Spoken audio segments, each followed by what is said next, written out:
നമസ്കാരം മുത്തുമണികളെ.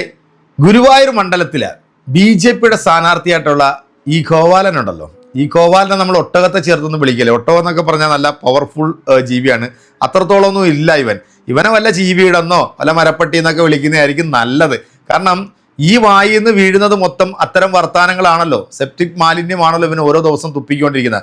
ഈ തെരഞ്ഞെടുപ്പിൽ ഏറ്റവും കൂടുതൽ അപരമത വിദ്വേഷം പ്രചരിപ്പിച്ചതും പച്ചയ്ക്ക് വർഗീയത പറഞ്ഞിട്ടുള്ളതും ഈ മതയോളി തന്നെയാണ്. ഗുരുവായൂർ മണ്ഡലത്തിലെ ജനങ്ങൾ ഈ വരുന്ന മെയ് 4-ാം തീയതി ഇതിനൊക്കെയുള്ള മറുപടി കൃത്യമായിട്ട് അവർ വോട്ടിലൂടെ കൊടുത്തിട്ടുണ്ട് എന്നാണ് ഞാൻ വിശ്വസിക്കുന്നത്. കാരണം കേരളത്തിൽ മതം പറഞ്ഞും വർഗീയത പറഞ്ഞും വോട്ട് പിടിക്കുന്ന ഏത് രാഷ്ട്രീയ പ്രസ്ഥാനത്തിലുള്ളവനാണെങ്കിലും ഏത് സാമുദായിക നേതാവാണെങ്കിലും അവനെയൊക്കെ ചവിറ്റുകൊട്ടയിലേക്ക് വലിച്ചെറിയണം ഇവിടുത്തെ കേരളത്തിലെ പ്രബുദ്ധരായിട്ടുള്ള ജനം. കാരണം ഇത് ഗോഡ്സ് ഓൺ കൺട്രിയാണ്, ദൈവത്തിൻ്റെ സ്വന്തം നാടാണ്. ഇവിടെ മതമുള്ളവനും മതമില്ലാത്തവനും രാഷ്ട്രീയമുള്ളവനും രാഷ്ട്രീയമില്ലാത്തവനും എല്ലാ വിഭാഗത്തിൽപ്പെട്ടവരും രാജ്യത്തിൻ്റെ ഭരണഘടന അനുസരിച്ച് ജീവിക്കുന്ന ആളുകളാണ്. ഈ ഭരണഘടനയെ പോലും തകിടം മറിച്ചുകൊണ്ടാണ് ഇവിടുത്തെ മതയോളികളായിട്ടുള്ള ഈ സംഘി ചാണക വേട്ടാവളിയന്മാർ കേരളത്തിൽ കിടന്നുകൊണ്ട് ഇങ്ങനെ അഴിഞ്ഞാടിക്കൊണ്ടിരിക്കുന്നത്. ഇവൻ്റെ കുറേ വീഡിയോകൾ സോഷ്യൽ മീഡിയയിൽ സമൂഹ മാധ്യമങ്ങളിലും വലിയ രീതിയിൽ തന്നെ ചർച്ച ചെയ്യപ്പെടുന്നുണ്ട്.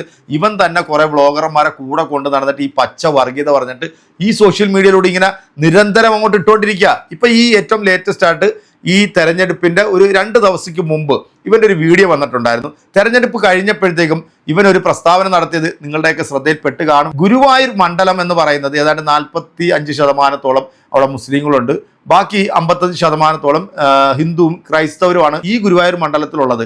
കഴിഞ്ഞ കുറേ കാലമായിട്ട് ഇവിടെ മുസ്ലിം സ്ഥാനാർത്ഥിയാണ് വിജയിക്കുന്നത്. ഈ ഗുരുവായൂർ ക്ഷേത്രത്തിന് എന്തെങ്കിലും തരത്തിലുള്ള ബുദ്ധിമുട്ടോ അല്ലെങ്കിൽ ആ ക്ഷേത്രത്തിൻ്റെ പുനരുദ്ധാരണത്തിനോ അല്ലെങ്കിൽ ക്ഷേത്ര വികസനങ്ങൾക്കോ എന്തെങ്കിലും തരത്തിലുള്ള ഒരു ബുദ്ധിമുട്ടോ ക്രമക്കേടുകളോ ഈ കാലം അത്രയുമായിട്ട് നിങ്ങൾ ആരെങ്കിലും എവിടെയെങ്കിലും കേട്ടിട്ടുണ്ടോ? ഈ കേരളത്തിലെ ഏറ്റവും പ്രശസ്തമായിട്ടുള്ളൊരു ക്ഷേത്രമാണ് ഈ ഗുരുവായൂർ ക്ഷേത്രം. ആ ഗുരുവായൂർ ക്ഷേത്രത്തിന് വേണ്ടിയുള്ള എല്ലാ കാര്യങ്ങളും ചെയ്തു കൊടുത്തിട്ടുള്ളവരാണ് അവിടെ മാറി മാറി വന്നിട്ടുള്ള MLA-മാരാണെങ്കിലും കൊള്ളാം, MP-മാരാണെങ്കിലും കൊള്ളാം. ഇപ്പം പൊന്നാനി എന്ന് പറയുന്ന ഒരു മണ്ഡലം ഏറ്റവും കൂടുതൽ മുസ്ലിം ദേവാലയങ്ങളുള്ള സ്ഥലമാണ്. പക്ഷെ അവിടെ വിജയിക്കുന്നത് ആരാ? അവിടെ ഹൈന്ദവരായിട്ടുള്ളവരാണ് വിജയിക്കുന്നത്. അപ്പം ഈ കേരളം എന്ന് പറയുന്നത് ജാതിക്കും മതത്തിനും അതീതമായി ചിന്തിക്കുകയും പ്രവർത്തിക്കുകയും ചെയ്യുന്നവരാണ്. ഈ കഴിഞ്ഞ കുറച്ച് കാലങ്ങളായിട്ടാണ് ഈ മതം തലക്ക് പിടിച്ച് ഭ്രാന്ത് പിടിച്ച് വട്ട് പിടിച്ച ഇവനെപ്പോലുള്ള മതയോളികൾ ഈ കേരളത്തിൽ കിടന്നുകൊണ്ട് ഇങ്ങനെ പൊളയ്ക്കുന്നത്. എന്താണെങ്കിലും ഇതിനൊക്കെ കൃത്യമായിട്ടുള്ള മറുപടി നമ്മുടെ കേരളത്തിലെ ജനങ്ങൾ തന്നെ കൊടുക്കും. ഈ മതയോളിയുടെ 2-3 വീഡിയോകളൊന്ന് കാണുക. കണ്ടതിന് ശേഷം ഇതിന് കൃത്യമായിട്ടുള്ള മറുപടി കൊടുക്കാൻ യോഗ്യരായിട്ടുള്ളത് എൻ്റെ ഈ വീഡിയോ കാണുന്ന എൻ്റെ പ്രിയപ്പെട്ട നല്ലവരായിട്ടുള്ള സഹോദരങ്ങളെ നിങ്ങൾ തന്നെയാണ്.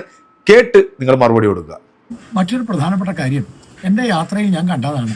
മാർക്സിസ്റ്റ് പാർട്ടി എന്ന് പറഞ്ഞാൽ ചുവന്ന നിറവും ഒക്കെ ആണല്ലോ അവരുടെ അടയാളം. പക്ഷെ വളരെ പെട്ടെന്ന് ഗുരുവായൂരിലെ പച്ച നിറത്തിലാണ് സ്ഥാനാർത്ഥിയുടെ ചിഹ്നം പച്ച നിറത്തിലാണ്. അതെന്ത് പറ്റി? എടാ കോവാല, അല്പമെങ്കിലും ബുദ്ധി ഉണ്ടായിരുന്നു നിന്നെ മന്ദബുദ്ധി എന്നെങ്കിലും വിളിക്കായിരുന്നു. ഈ പശു ഇടുന്ന ചാണകത്തിന് എന്ത് കളറാടാ? കാവി കളറല്ലല്ലോ, പച്ച കളറല്ലേ? അപ്പൊ അത് നിങ്ങൾ അംഗീകരിക്കുന്നുണ്ടല്ലോ. അത് വാരി തിന്നുകയും ചെയ്യും, ഈ ഗോമൂത്രവും കുടിക്കുകയും ചെയ്യും. പിന്നെ നിന്റെ ഈ കാവി താമരയുണ്ടല്ലോ, അതിന് ചുറ്റുമുള്ള ഇലകളില്ലേ, അതും പച്ചയടാ, അതും കൂടെ കാവി അടിക്ക്. എന്തൊക്കെ വർഗീയതയാണ് ഈ വേട്ടാവളിയും വന്നിരുന്നുകൊണ്ട് ഈ കേരളത്തിലെ പൊതുസമൂഹത്തിന്റെ മുമ്പിൽ ഇങ്ങനെ വിളിച്ചു പറഞ്ഞ് കേസെടുത്ത് അകത്താക്കാൻ നട്ടലുള്ള ആംബ്യറുള്ള ഏതെങ്കിലും ഒരു ഉദ്യോഗസ്ഥൻ മുന്നോട്ട് വന്നിട്ടുണ്ടോ? എന്തായാലും കേട്ടു വാങ്ങിക്കും. എന്തിനാണ് ഈ പൊറോട്ട നാടകം കളിക്കുന്നത്? നമസ്കാരം, ഞാൻ advocate B Gopalakrishnan, BJP NDA സ്ഥാനാർത്ഥിയാണ്. ഗുരുവായൂർ നിയോജക മണ്ഡലത്തിൽ ഞങ്ങൾ 3 പേരാണ് പ്രധാനമായും മത്സരിക്കുന്നത്. മറ്റു 2 പേർ ആരാണ്? ഒരാൾ ഇന്ത്യൻ യൂണിയൻ മുസ്ലിം ലീഗ്. ആരാണ് ഇന്ത്യൻ യൂണിയൻ മുസ്ലിം ലീഗ്? ഭാരതത്തെ വിഭജിച്ചവരാണ്. ഭാരതത്തിൽ പാകിസ്ഥാൻ ഉണ്ടാക്കാൻ ശ്രമിച്ചവരാണ്. ഇപ്പോഴും അവരുടെ ശ്രമം പാകിസ്ഥാൻ ഉണ്ടാക്കാൻ തന്നെയാണ്. പാകിസ്ഥാന് വേണ്ടിയാണ് അവർ ശ്രമിക്കുന്നത്. അതുകൊണ്ടാണ് അവർ പറയുന്നത് മതമാണ് മതമാണ് മതമാണ് ഞങ്ങളുടെ മുഖമുദ്ര. പക്ഷെ അവരെ മതേതരത്വത്തിന്റെ വാദികളാക്കുന്നു. വാസ്തവത്തിൽ ഈ IUML എന്ന സംഘടന നടത്തുന്ന ഈ ഒരു സമീപനം, വിഘടനവാദത്തിന്റെ സമീപനം, അതുപോലെ മതപരമായ സമീപനം, ഇതിലൊക്കെ മനം നൊന്തുകൊണ്ട് IUML-മായി ബന്ധപ്പെട്ട കോൺഗ്രസിന്റെ പ്രവർത്തകര്, CPM-ന്റെ പ്രവർത്തകര്, ഇവരെല്ലാം തന്നെ എനിക്ക് വോട്ട് രേഖപ്പെടുത്താം എന്താ പലതായിട്ട് പല രീതിയിലും അവർ പറഞ്ഞിട്ടുണ്ട്. പല ആളുകളും സൂചിപ്പിച്ചിട്ടുണ്ട്. എനിക്കറിയാം, ഞാൻ മതം പറയുന്നില്ല, ഞാൻ രാഷ്ട്രീയവും പറയുന്നില്ല. ഗുരുവായൂരിനെ കുറിച്ചാണ് ഞാൻ പറയുന്നത്. ഗുരുവായൂർ സംരക്ഷിക്കണം. 50 വർഷത്തെ ഈ കുത്തകയുണ്ടല്ലോ ഗുരുവായൂരിലെ, അത് പൊളിക്കണം.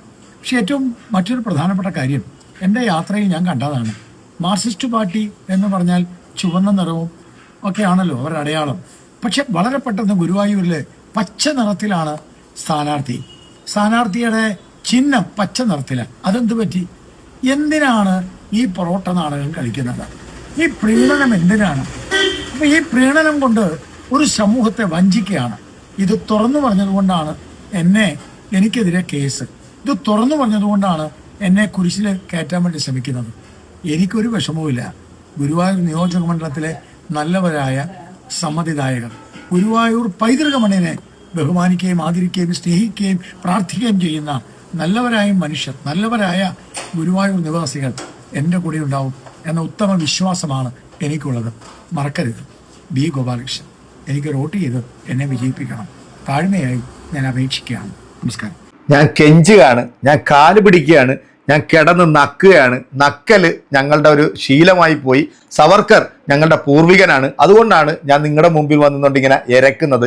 നാണവും മാനവും ഉളുപ്പുമില്ലാത്ത, ലക്ഷ്യേഷം വിവരമില്ലാത്ത, വാലിന്റെ തുമ്പിൽ അഡ്വക്കേറ്റ് എന്ന് പറയുന്ന ഒരു പദം സംഘി യൂണിവേഴ്സിറ്റിയിൽ നിന്ന് വാങ്ങിച്ച് പേരിനോടൊപ്പം ചേർത്തിട്ടുള്ള ഈ മതയോളി പറയുന്നത്, ഞാൻ മതം പറയാറില്ല, ഞാൻ രാഷ്ട്രീയമല്ല പറയുന്നത്. പക്ഷേ CPM-ന്റെയും IUML, അതായത് മുസ്ലിം ലീഗ് എന്ന് പറയുന്നത് നമ്മുടെ ഇന്ത്യയെ വിഭജിച്ച ഒരു വിഭാഗമാണ്. അവരിപ്പോഴും ചെയ്യാൻ പോകുന്ന അല്ലെ ചെയ്തുകൊണ്ടിരിക്കുന്നതും ഇന്ത്യയെ വിഭജിക്കുക എന്നുള്ളത്. എടാ മതയോളി, മതം തലക്ക് പിടിച്ചിട്ടുള്ള വേട്ടാവളിയ ചാണക പൊട്ട, നിന്നെ എന്താണ് വിളിക്കേണ്ടത്?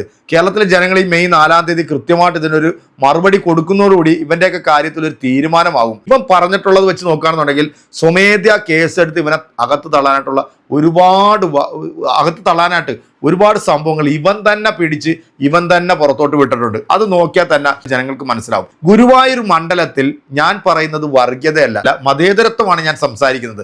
നീ സംസാരിക്കുന്ന മതേതരത്വം എന്താണെന്ന് ചോദിച്ചു കഴിഞ്ഞാൽ ഉച്ചയ്ക്ക് പറയുകയാണെന്നുണ്ടെങ്കിൽ തീവ്ര ഹിന്ദുത്വ നിലപാട് സ്വീകരിച്ച് ബാക്കിയുള്ളവരെയൊക്കെ മനുഷ്യനായി പോലും പരിഗണിക്കാത്ത ഒരു പരമ ഊളയാണെന്നുള്ളത് കേരളത്തിലെ പൊതുസമൂഹം ഈ കഴിഞ്ഞ കുറച്ച് ദിവസങ്ങൾ കൊണ്ട് തന്നെ മനസ്സിലാക്കി വെച്ചിരിക്കുകയാണ്. ഇവനെ പോലുള്ള മതം തലക്ക് പിടിച്ച് ഭ്രാന്തായ ഈ ഭ്രാന്തന്മാരെ കൊണ്ടിടേണ്ട സ്ഥലങ്ങളുണ്ട്. അത് കൃത്യമായിട്ട് ഈ 4-ാം തീയതി കഴിയുന്നതോടെ ഇവനെയൊക്കെ പിടിച്ച് അവിടെ കൊണ്ടിടണം. അവിടെ കൊണ്ടിട്ടില്ല എന്നുണ്ടെങ്കിൽ നമ്മുടെ നാടിനെ ഇവനൊക്കെ നശിപ്പിക്കും. ഇവരൊന്നും നമ്മുടെ രാജ്യത്തിന്റെ പുരോഗതിക്ക് വേണ്ടിയോ അല്ലെങ്കിൽ നമ്മുടെ നാടിന്റെ വികസനങ്ങൾക്ക് വേണ്ടിയോ ഒന്നും അല്ല ഇവർ വോട്ട് ചോദിച്ചിരിക്കുന്നത്. വികസനത്തിന്റെ പേരും പറഞ്ഞ് ഏതെങ്കിലും ഒരു BJP-യോ സംഘപരിവാർ പ്രസ്ഥാനത്തിന്റെ ആളുകൾ വോട്ട് ചോദിക്കുന്നത് ഈ കേരളത്തിൽ എവിടെങ്കിലും നിങ്ങൾ കണ്ടിട്ടുണ്ടോ? തൃശ്ശൂർ മണ്ഡലത്തിൽ 15,000-ഓളം കിറ്റുകൾ കൊടുത്തിട്ട് വോട്ടർമാരെ സ്വാധീനിക്കാൻ വേണ്ടി ശ്രമിച്ച വേട്ടാവളിയന്മാരാണ് ഇവന്മാരെല്ലാവരും. അപ്പം ഇവർക്കൊക്കെ കൃത്യമായിട്ട് മറുപടി കൊടുക്കേണ്ടത് കേരളത്തിലെ മതത്തിനും ജാതിക്കുമൊക്കെ അതീതമായി ചിന്തിച്ച് പ്രവർത്തിക്കുന്ന ഈ നാട്ടിൽ സ്വസ്ഥതയും സമാധാനത്തോടുകൂടി ജീവിക്കണം എന്ന് ആഗ്രഹിക്കുന്ന, ഇവിടെ നേരം വെളുക്കുമ്പോഴത്തേക്ക് പള്ളിയിൽ നിന്നുള്ള ബാങ്ക് വിളിയും ചർച്ചിൽ നിന്നുള്ള മണിയടിയും അതുപോലെ അമ്പലത്തിൽ നിന്നുള്ള കീർത്തനമൊക്കെ കേട്ടിട്ടാണ് നമ്മളെപ്പോലുള്ള ആൾക്കാർ രാവിലെ എഴുന്നേൽക്കുന്നത് അല്ലേ? അത് ഇനി അവസാനം വരെയും അങ്ങനെ തന്നെ ആയിരിക്കണം എന്ന് ആഗ്രഹിക്കുന്നവരുണ്ടെന്നുണ്ടെങ്കിൽ തീർച്ചയായിട്ടും ഈ സംഘപരിവാർ പ്രസ്ഥാനങ്ങൾക്കെതിരെ ശക്തമായ നിലപാട് സ്വീകരിച്ച് മുന്നോട്ട് വരണം. അതിനകത്ത് രാഷ്ട്രീയമോ മതമോ ഒന്നും നോക്കരുത്. ഇതിനൊക്കെ അതീതമായി എല്ലാവരെയും ഒരേപോലെ കാണാൻ കഴിവുള്ള ആൾക്കാരെ വേണം നമ്മുടെ നാട്ടിൽ നമ്മൾ തിരഞ്ഞെടുക്കാൻ. ഇവനെ പോലുള്ളവർക്കൊക്കെ കൃത്യമായിട്ട് മറുപടി കൊടുക്കേണ്ടതും നിങ്ങൾ തന്നെയാണ്. അത് നിങ്ങൾ കൃത്യമായിട്ട് ചെയ്യുന്നുണ്ട്, ചെയ്യുമെന്നറിയാം. അപ്പോൾ അടുത്തൊരു വീഡിയോ കാണാം. അതുവരേക്കും എല്ലാവർക്കും ബൈ.